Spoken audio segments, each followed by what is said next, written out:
In Parshas Shelach, Moshe Rabbeinu sent 12 distinguished leaders, one from each tribe, to scout Eretz Yisrael. Before they departed, he did something unusual. He added the letter Yud to the name of his faithful disciple, Hoshea ben Nun, transforming Hoshea into Yehoshua. Chazal explained that this was accompanied by a prayer, Ka, Yud He, Yoshiacha me'atzas miraglem. May Hashem save you from the counsel of the spies. This immediately raises a question. Moshe evidently foresaw that the challenge facing the spies would not be military, but spiritual. The danger was that they would view Eretz Yisrael through the lens of human calculation rather than through the lens of faith and trust in Hashem. If so, why did Moshe single out Yehoshua for a special prayer? Why not pray for every member of the delegation? One explanation is that Yehoshua descended from Yosef, who had once brought a negative report about his brothers to Yaakov Avinu. Since the sin of the spies was also a form of negative reporting, perhaps Moshe feared that Yehoshua might be vulnerable to a similar failing.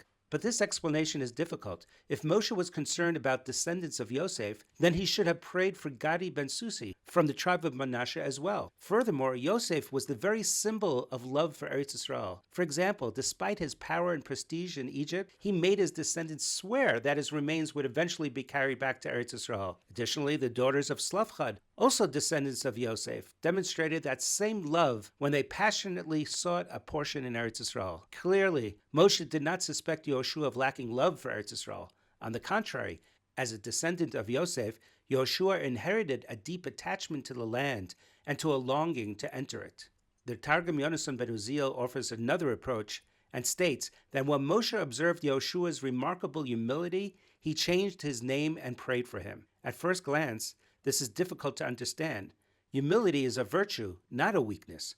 Why would Moshe see Yehoshua's humility as a reason to pray for special protection? The answer may lie in a seemingly unrelated episode.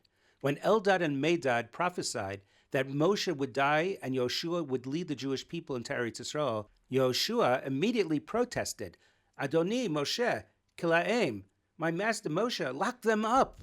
Why was he so disturbed? Because Yehoshua's humility was inseparable from his devotion to his Rebbe. He genuinely did not see himself as worthy of replacing Moshe. More than that, he could not bear the thought of a future in which Moshe would no longer lead the Jewish people. Moshe understood something profound. The greatest danger to Yehoshua was not a lack of faith. It was not a lack of love for Eretz Yisrael. It was that his love for Moshe was so deep that it could unconsciously influence his judgment. Yehoshua's reaction to Eldad and Medad's prophecy revealed how deeply he was attached to his Rebbe. Moshe therefore understood that if entering Eretz Yisrael would hasten the fulfillment of that prophecy, Yehoshua's devotion to Moshe might unconsciously influence his judgment, not because he lacked courage, not because he lacked conviction, but because he was so humble and loved Moshe so much. That is why Moshe prayed specifically for him. Not that he should become less humble, not that he should love his Rebbe less, rather that even his noblest qualities should never outweigh his commitment to Hashem's will and to the mission of entering Eretz Yisrael. There is a profound lesson in this. We often assume that our greatest spiritual challenges arise from our flaws, yet sometimes they arise from our virtues. Loyalty, humility, love, and devotion are among the finest qualities a person can possess. But even these must ultimately be guided by truth. A virtue becomes complete only when it serves the will of Hashem. Moshe's prayer for Yehoshua was a prayer that his greatness remains aligned with his mission, that his love for his Rebbe should strengthen his service of Hashem, not stand in its way. In the end, Moshe did not pray for Yehoshua because he feared his weaknesses.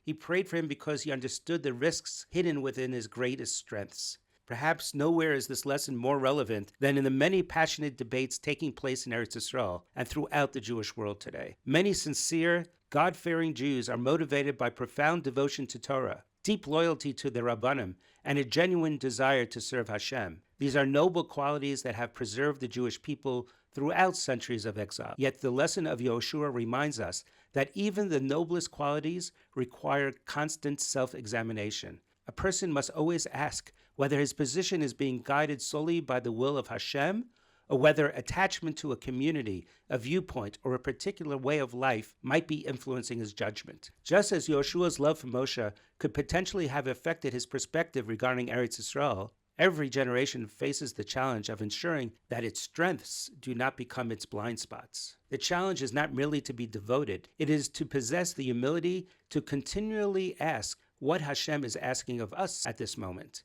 and whether our deepest convictions are bringing us closer to His will or merely reinforcing our own attachments. Shabbat Shalom.